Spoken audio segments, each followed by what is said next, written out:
these people had one thing in common. They knew they had it in themselves. They knew they could be something beyond where they were. They were willing to put their time, their energies to better themselves. What you really could do with more skills, it's just remarkable. So I would like to just tell you a couple of short stories, and we'll draw maybe a couple of lessons from them. I would like to tell you of two women that each sold a business to Berkshire Hathaway, to me actually, for many, many, many millions of dollars.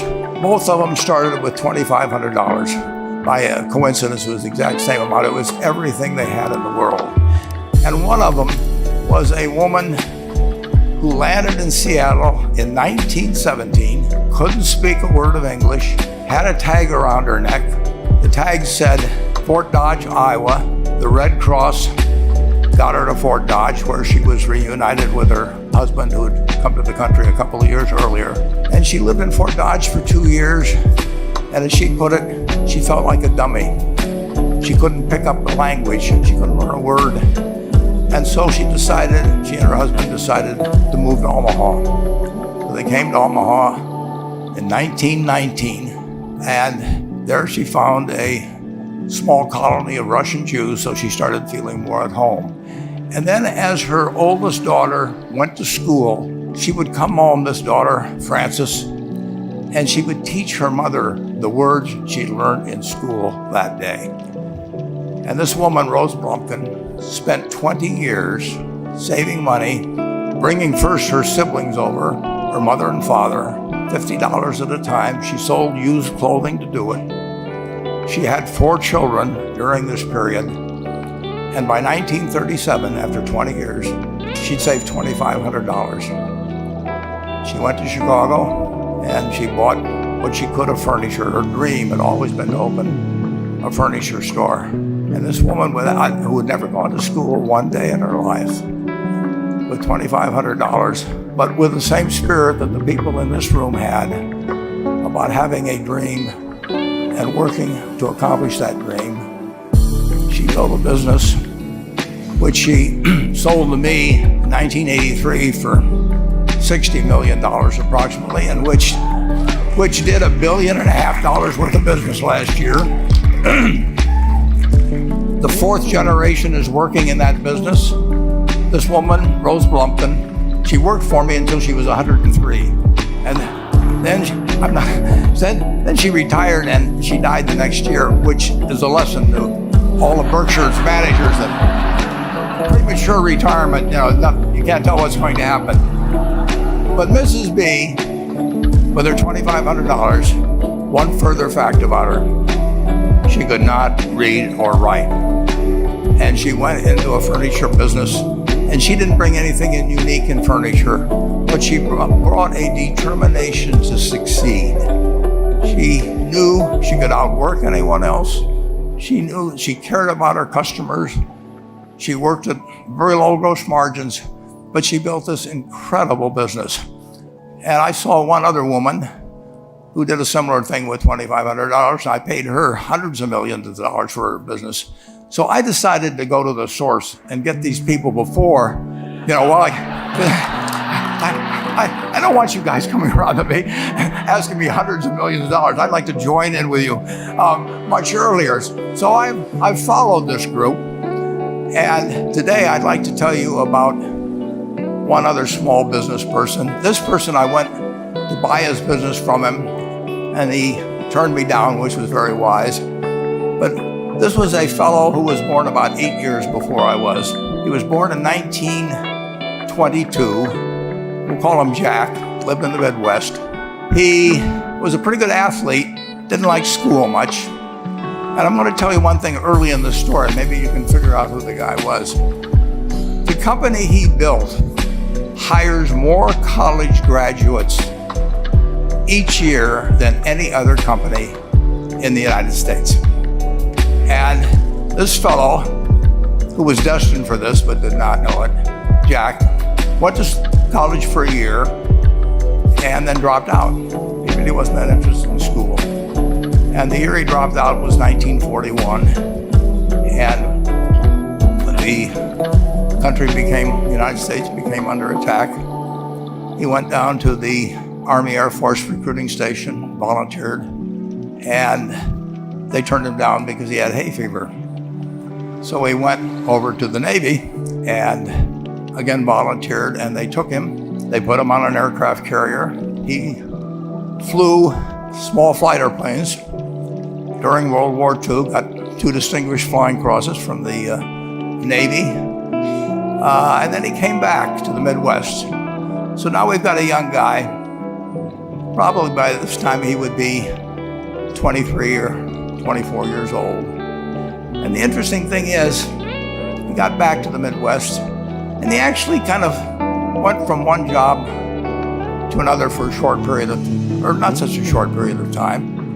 And he finally became a used car salesman at a Cadillac dealership in St. Louis, Missouri. And at age 35, having moved up in the organization, the sales organization, he said to his boss, "Could I go into car leasing business with you?" The boss said, "Well, if you'll cut your salary in half, and you'll come up with," it was $25,000, which he borrowed, "we can become partners in a car leasing company." So my friend Jack started at age 35 in the car leasing business. And he had 7 cars. It was pretty slow. In fact, one of the things he did was whenever the phone rang, he let it ring 3 or 4 times so people would think that he was very busy answering other phones. And of course, it was the only call he was going to get all day. So his first venture was okay, but it wasn't really going to go anyplace. And there's a lesson in this for all of us. At age 40, he decided, with 17 vehicles, 17 cars, he was going to go into competition in the rent-a-car business.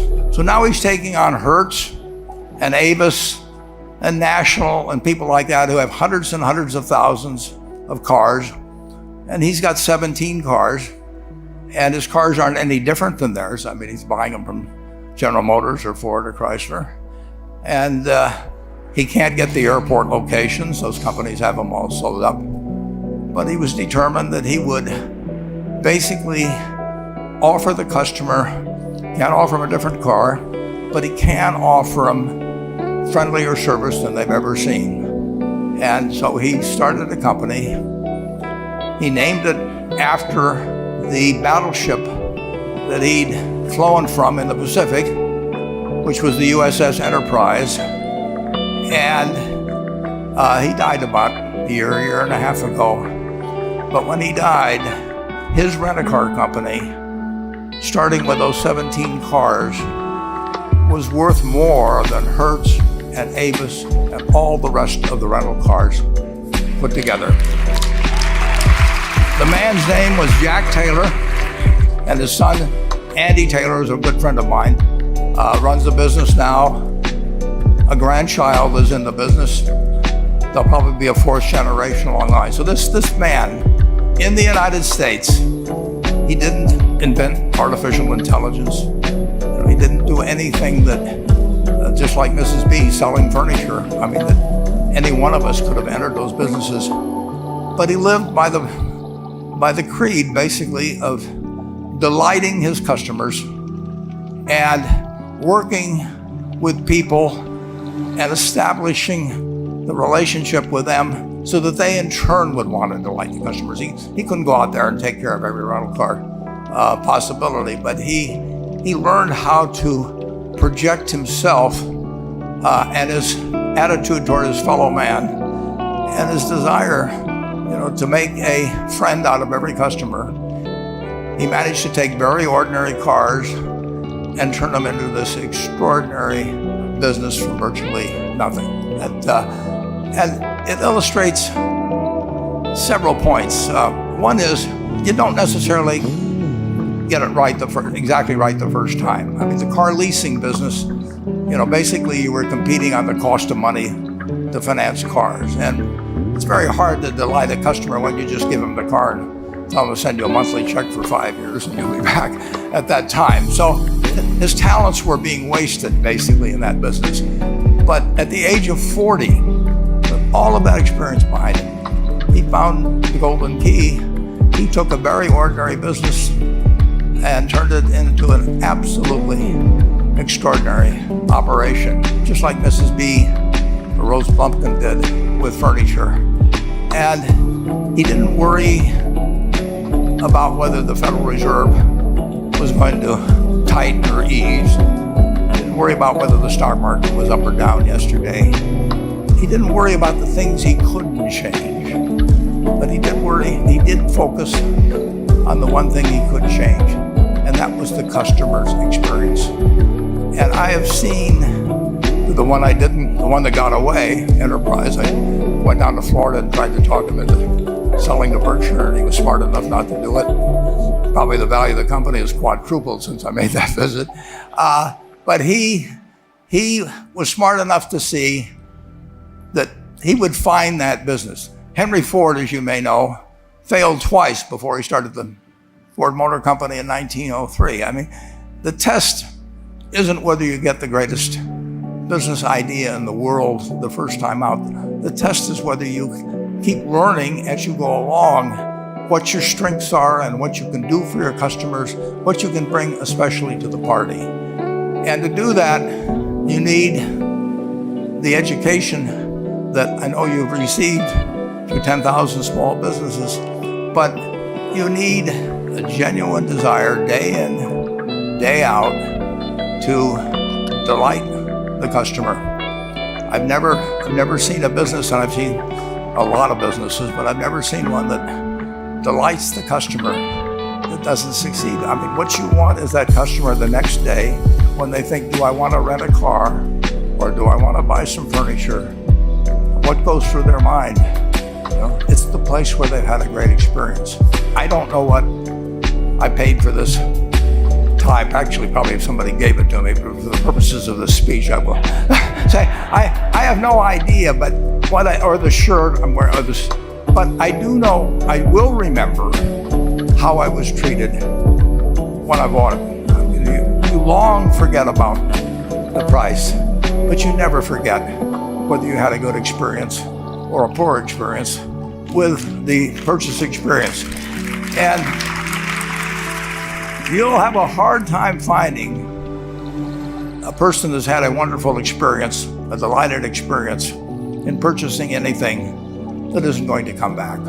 And similarly, if the memory is of rudeness, indifference, whatever it may be, they're never going to come back. And as a small business owner, and as you grow, you have to not only be able to project that interest in people's well-being, in delighting them yourself, but you have to do it through other people. And you won't be able to do it through people who themselves do not feel they're being fairly treated, that their views aren't appropriately considered. So you really do have to learn to multiply yourself through other people. And I advise the young people that come to Omaha. We have a number of classes. The key is to, certainly in terms of your personal life, the most important decision you'll make is the spouse that most of you will likely have. And it's very important to surround yourself with people that are better than you are. You are going to move in the direction of the people you associate with. So you constantly. I've been enormously lucky in that respect. I mean, I've just had teachers and friends and a spouse that he was a better person than I was, and I had enough sense to learn from these people that life went better if you behaved better yourself. It took a while. So I advise you to seek out, as your partner in business, your partner in life, whatever it may be, look for the people that actually are examples to you rather than somebody that you think you need to straighten out yourself. And simple rules like that, delighting customers, working through other people, associating with people that will cause you to move in a better path than you might otherwise have, they will take you so far in life that it's hard to believe. I mean, they took Rose Plumpkin without being able to speak a word of English, couldn't read or write, and they took her to what is now a $1.5 billion business. And incidentally, there's been no money put in it since the $2,500. That's been the total capital paid into the Nebraska Furniture Mart. And I think if you looked at enterprise, I don't know their books the same way, but my guess is that very little equity capital has been added to enterprise over the years. The business built on itself. So I want to tell you, I admire this group enormously. When I met Dr. Mello's class on September 22nd, 8 years ago, I was thrilled. And I admire people that are doing what you have done. Working hard at your job at the same time, you took on an added, really, lot of hard work to further your skills. 99% graduate. I mean, that's a mind-blowing statistic. And I'm looking at 2,200 people here who I admire. I'm cheering for you, and I can tell you the best is yet to come. Thank you.